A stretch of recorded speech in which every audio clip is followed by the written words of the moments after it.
This program is brought to you by thepodcastfactory.com. You're listening to the Pretend You're Fired Today podcast. And now, here's your host, Lisa Rangel. Hello and welcome. Welcome to the 36th episode of the Pretend You're Fired Today podcast. I'm Lisa Rangel, host of the Pretend You're Fired Today podcast and founder of Chameleon Resumes. We're an executive resume writing, LinkedIn profile development, and job search consultancy firm that helps executives and high potential leaders land their next position faster. And on today's podcast, we are going to discuss the ABCs of executive job security. There's a common misconception about what executive job security really means. And I'm going to start by telling you what it is not.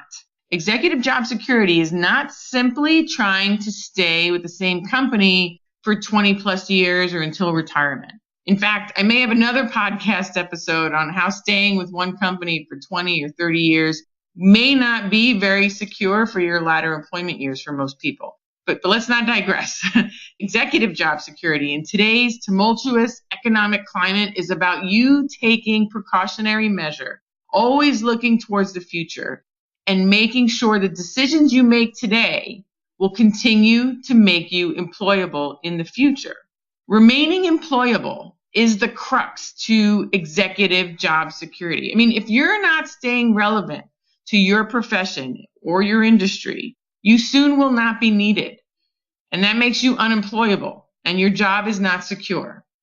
When you have a network, you have a skill set, and you have a relevance to your market, you are always going to be interesting to a company and a company will always hire you. That, in essence, is remaining employable. And that is the true essence of executive job security. So what are the ABCs of executive job security? So let's dive into the first point here. Letter A. Letter A stands for achievements. I want you to speak about your experience in terms of what you achieved. That should be a natural starting point for you in barbecue conversations and networking conversations and coworker conversations. And I don't mean bragging for the sake of bragging. I mean, factual descriptions of what you've accomplished. I believe it's not bragging if it's a fact. I want you to look at defining what you do, not just in terms of the tasks you completed or the areas that you oversaw, but I want you to be able to speak in bite-sized morsels of accomplishment. How well did you oversee that area? Or how well did you perform that task? How do you know you did a good job? How would you describe it? It's in the achievement that you inherently set yourself apart. Many people do the task. Many people oversee a specific area of a company. But how well they do it, how well you do it, is what sets you apart. And this is the key. You want to be able to speak about your work in the form of achievements and not tasks. All right, so let's move on to the next point. Letter B. Letter B stands for belonging. You need to belong to relevant communities and stay connected to your field. I find that those executives that truly struggle in getting through an unanticipated job search typically have let their network dry up or become stale.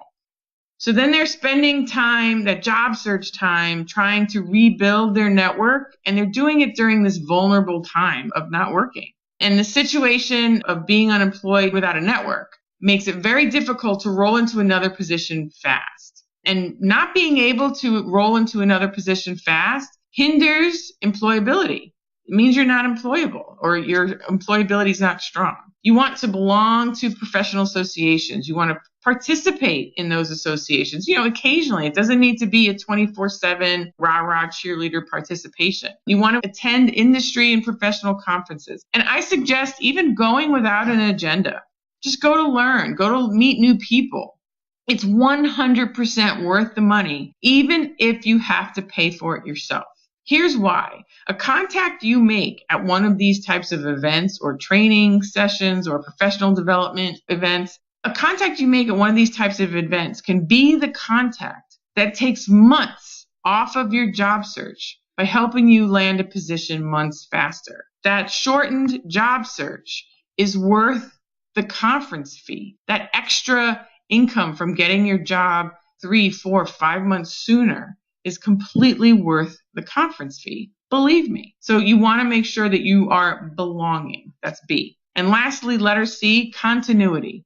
C stands for continuity. In order to have a continuous career, you need to be thinking in sort of a continuous mindset. You need to look at how what you are doing now can be positioned to promote yourself at a later time. You need to pick what you're doing based on what you're passionate about and what you want to do. But I want you to also think about how are you going to position it if the time comes, when the time comes, right? So is what you're doing now going to be in demand 2 years, 5 years, 10 years from now? Are you following trends to see how you can ensure that you're always at the forefront of what's going on in your field? How is what you're doing now going to be part of your story to promote you for the next step in the future? These mindsets, these continuity, employability mindsets will help you stay employed. These mindsets of staying ahead of trends and how you're going to be, building upon what you're doing now. This type of mindset is always wanted by prospective, progressive employers. And to have a continuous career, you need to be thinking about how what you do now can be applied to future needs. And you may not know the answers, but you just always need to be thinking that way. Being able to be continuously employed, I want you to note this, being able to be continuously employed is the only real executive job security nowadays. It doesn't reside in one job for a continuous period. The security, it's in the fact that you are always attractive to employers. You are always employable. Now, can you maintain your achievements, your sense of belonging in your professional community, and your continuity mindset on your own?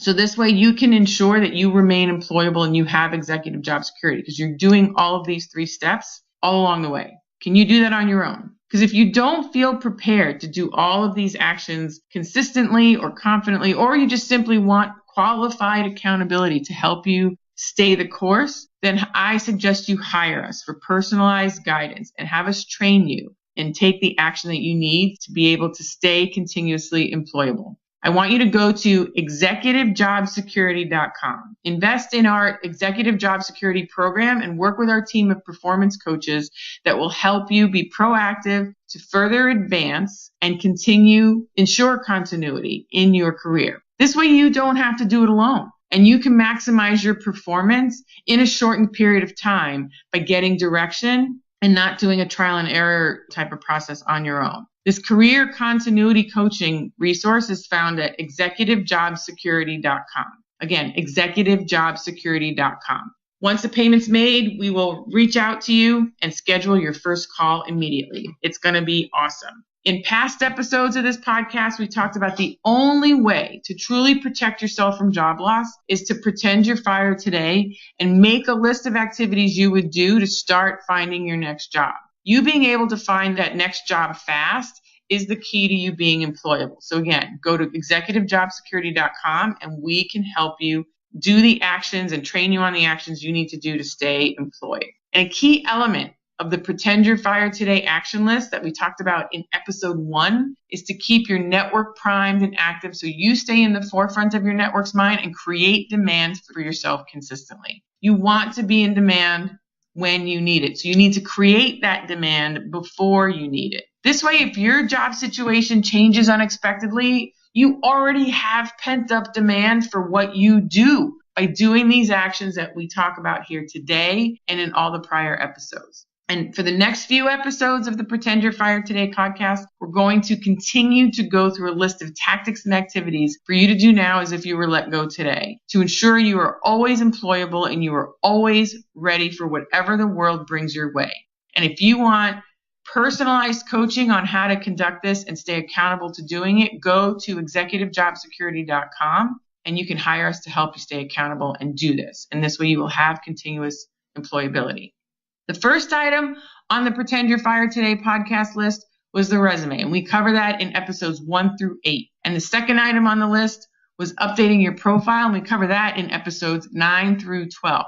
And in the last 24 or so episodes, we've covered a myriad of job search and interview prep and salary negotiation topics. And some of those topics that we covered are how to work with recruiters, how to handle the culture fit interview questions, how to handle that infamous overqualified question. And these episodes will help you conquer your next interview. So you're going to want to revisit those episodes.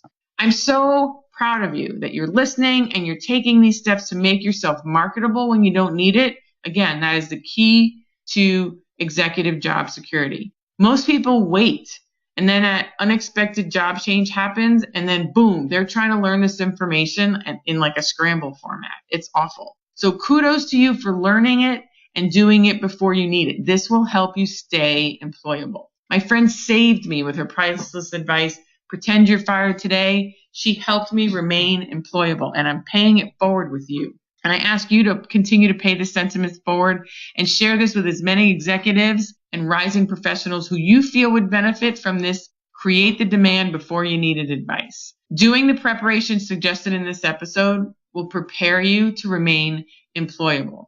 And in our next episode, we're going to discuss the pivotal moves that high-performing executives make to protect their career. You probably haven't thought of it this way, but your career is most likely your biggest asset. And it's imperative that you take the steps to protect your asset, right? You take steps to protect your home or other assets, physical assets you may own. But when you think of the income that your career brings in over your lifetime, for most people, it is the biggest asset. What are you doing to protect that asset? That's what we're going to cover in the next episode. Because in this tumultuous global economic climate that we are all in, it is imperative that you take proactive steps to ensure that you can always land an executive role. And you want to take those steps even when you're currently working, especially when you're currently working, because you want to maintain your lifestyle no matter what's going on in the world. So you're going to want to tune into the next episode and not miss it. In the interim, if you want personalized coaching, make sure that you have career continuity. You want to go to executivejobsecurity.com and hire us to help you. And this way you will be continuously employable. That's the key. So looking forward to seeing you on the next episode. Be well.